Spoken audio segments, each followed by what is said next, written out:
You've said you're not going to the next election with the IEBC as it is currently constituted. We saw what happened this week. President Kenyatta has said the rule of law must be followed. First, do you think you're really going about this the right way? So definitely, yes. I think the president is forgetting that we started first by invoking Article 37, the Constitution, which is a popular amendment to the Constitution provided for. And that is by collecting signatures.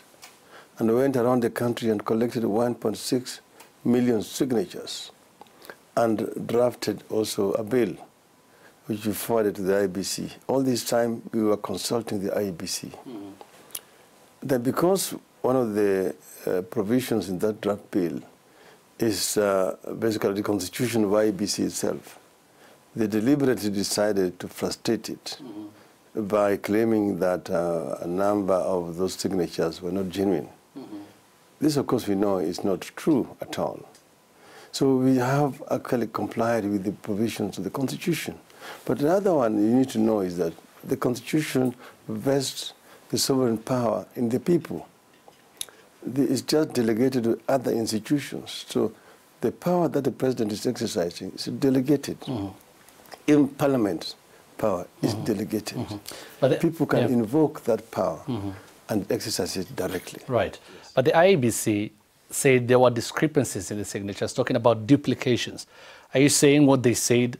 Because they said they followed the due process, and it's the IEBC to approve or not to approve by looking at the signatures. They saw discrepancies. There were a lot of duplications. That's why they said you didn't meet the threshold. We said clearly that IEBC was not acting independently. They would have advised us. We waited more than necessary because the Constitution says 90 days. They took their time. It was only when we began to prompt them that they said we were going to respond. And then, before they even responded, they confided in our competitors, the Jubilee. So we learned from Mr. Aden Duale and Mr. Johnson Sakaja that the signatures were supposed to be fake. That itself betrays. You say they were not independent, they didn't work independently. You know very well they didn't work independently. You have proof of that? That itself certainly is a proof that they can take the Jubilee into confidence and tell them what they have not even told us on our own application. Right. Duale and Sakaja say at no point did they confide in IEBC, and IEBC says there's no point they confided in them or Jubilee coalition when coming up with this decision. How then did they know that the signatures were fake? Nearly a week before the IEBC said so. Did they just dream about it and come out with this idea? I mean, your guess is as good as mine, that they are in denial. The fact is that IEBC consulted extensively with Jubilee, which did not want the referendum. Either way, there's a law if you want to remove the commissioners of the IEBC. You are known as a defender of the Constitution. You're known as a key player in the second liberation.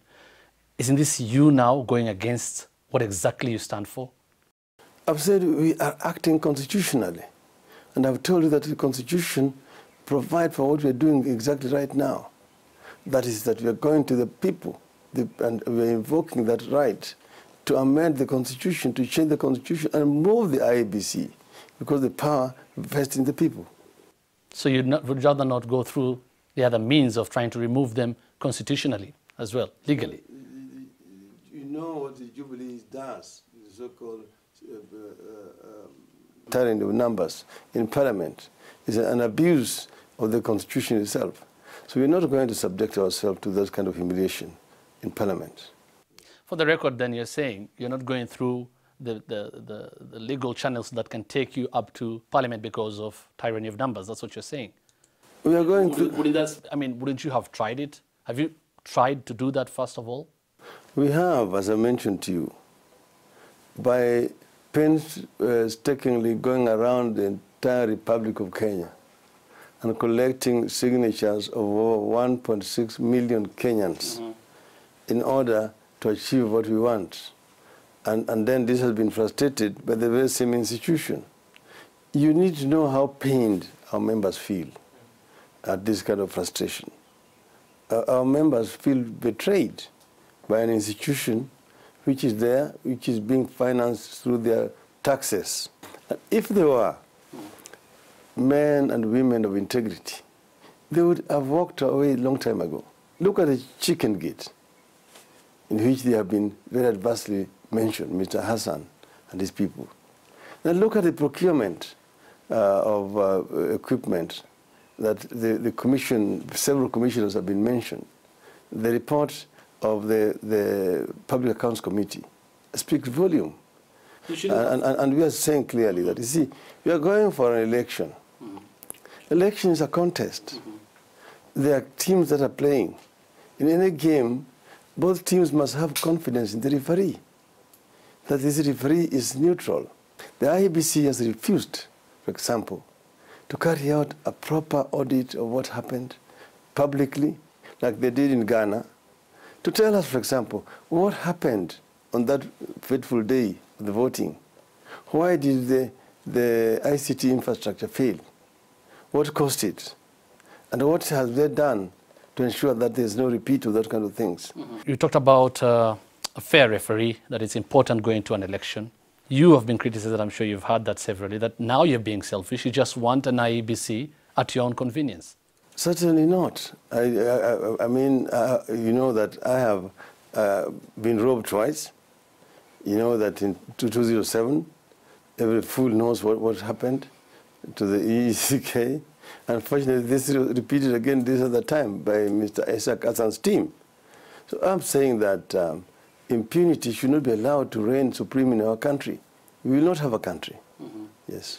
The president has said now he will not allow any destructive demonstrations like what happened on Tuesday.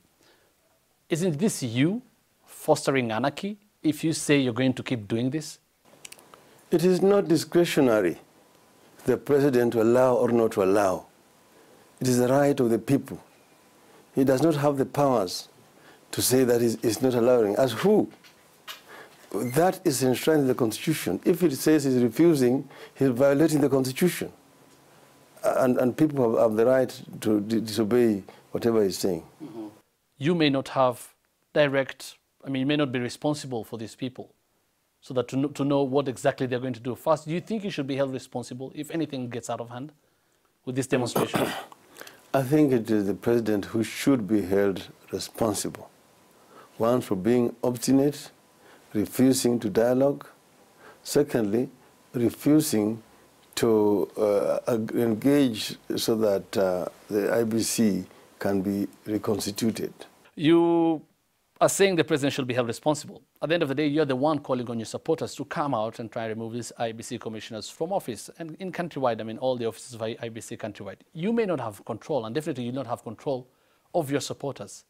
Why then should you not be held responsible if these things get out of hand? Why should it be the president? I have not said. It is the people who have said. You saw, for example, people walking out all over the country, running to the IEBC offices. So it was not me. It is a measure of the frustration the people feel. That's the feeling of the country, not an individual. So the sooner the matter is resolved, the better. But you're the one calling out on them to come out. No, I said I'm going to go. I have not announced to people. I have just said, me as an individual, I will go to the IEBC next Tuesday. And if people want to go to the offices elsewhere, they are at liberty to do so. If this doesn't happen, and we're seeing the president saying the rule of law must be followed, what will happen? It is not us. He himself is a player, and then he's acting also as a referee at the same time. He's trying to force a referee on the people whom he knows and he has already made a deal with that is going to ensure that he is re-elected. And I know much more, Hussein, than I'm willing to share with you. Yeah. I know the kind of negotiations he has had with this IEBC and the kind of undertakings they have given him. This may be made public one day, but they have negotiated. Going for the 2017 election? Yes. The president has negotiated with the IEBC already? Yes. And this is information you have? That they will be there, they will make sure that the Jubilee wins, and then they will finish their term, then they will be appointed to positions here and there. That is really the reason why they have to have this commission. You're saying that is the reason why you're saying this commission cannot go to the 2017 election? Otherwise, why?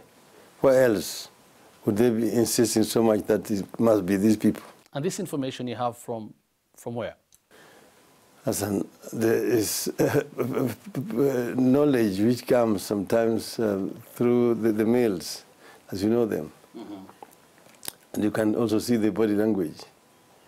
So you don't have to go to the mosque or to church to get that kind of information. But this is information that you really reliably have.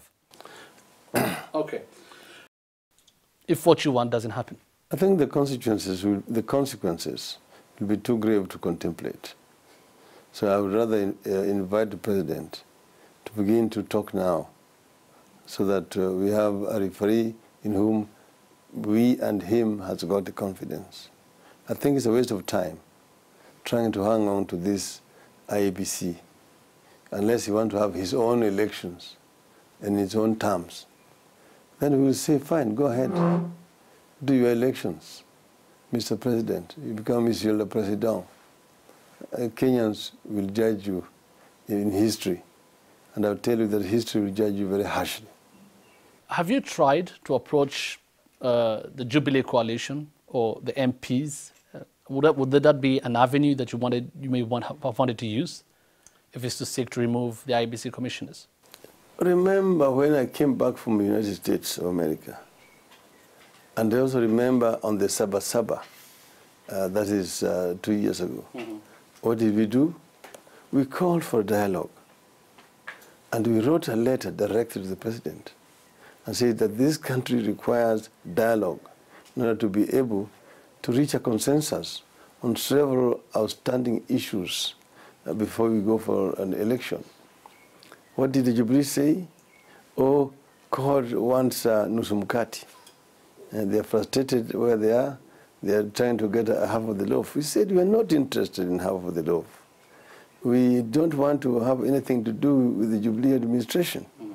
But there are so many issues that require partisan approach so that they can be resolved. Mm-hmm. One of them is the issue of the IEBC. So we have been all the times there for dialogue and negotiations. Mm-hmm. It is Jubilee which has been very adamant that there will be no meeting of mind. So you need to know that we will not be bulldozed. We cannot be blackmailed. We've come from very far. And you need to know that even his own predecessor tried all those and failed. He will not succeed. I can assure him that. There have been concerns around the CORD coalition after Wetangula's bid to be the CORD presidential flag bearer. He has been told off by CORD bigwigs. Wetangula is under pressure from his supporters. Kalonzo Musyoka is under pressure from his supporters. ODM supporters want you to run for presidency. What gives? No, I mean, there's really no big deal about this. Wetangula is entitled to announce his candidature. Just like anybody else. It is not even restricted just to the so-called to the principles. If somebody else wanted to run, he would just run. So he's entitled to do so, to test his popularity, mm-hmm. to find out if he can make it. The same thing with Kalonzo. Mm-hmm. You are not imposing a candidate on the people. Mm-hmm. I've said myself so many times that I will not impose myself. I will only run if the people want me to run, and if I have the best chance to win, then I will be a candidate. So really, I've been saying so many times that there's a storm in a teacup. That matter is going to be resolved one way or the other. You think you're the best candidate to win? Like you said, if you are the best candidate to win the election, then yes, you'll go for it. You think you're the best? I'm not thinking about it. ODM supporters certainly think you're the best. No, you know, we have been this together. Last time we were slate, me and Kalonzo Musyoka. So at least we've shown that this is a winning team. Okay? They always tell you, you don't change a winning team. You retain it. Okay? But the coach and the fans have also a chance and a right to express their wishes and opinion. Okay. That's democracy. If you talk about this being I mean, it's a side of democracy, that's what you're saying, within the CORD coalition. Why then have you been silent when Wetangula was being told off by, you know, some key leaders in ODM like Wycliffe Oparanya? Why couldn't you let your troops, like Oparanya and the rest, allow for democracy in the CORD coalition? No, you've mentioned it yourself, that you're allowing for democracy in the CORD coalition. Democracy basically means freedom of expression. So the people are entitled to their opinions. Now, you need to understand that the issue in Kakamega was not Wetangula. The issue of Kakamega was the gubernatorial campaign, which is pushing the current governor and the Senate of Kakamega. That is why both CORD members. Right. That's why there was tension. That maybe you are coming to endorse one candidate here in Kakamega. That you chose to keep off? No, I did not choose. It is just to delayed. The event took too long to kick off, by which time it was now too late, and as you know, I was traveling out of the country. But we saw Oparanya in a very strong worded statement attacking Wetangula. And if you're saying it's democracy, yes, Wetangula had the right, has the right to go for the seat. Shouldn't we have seen you as the leader now coming in and telling the ODM supporters or MPs or governors to let democracy prevail? That has been done. In fact, that statement has been made several times, that let us treat each other with respect and let democracy prevail. And that's the reason why you can see the scam right now in CORD. Yes. Kalonzo Musyoka's team keep talking about an MOU that was signed between you and him in 2013. First, was there such an agreement that you had with him? We have several agreements. Who is going to be running mate, who is going to be the candidate, and so on, and so many who is going to be responsible for which tasks and so on.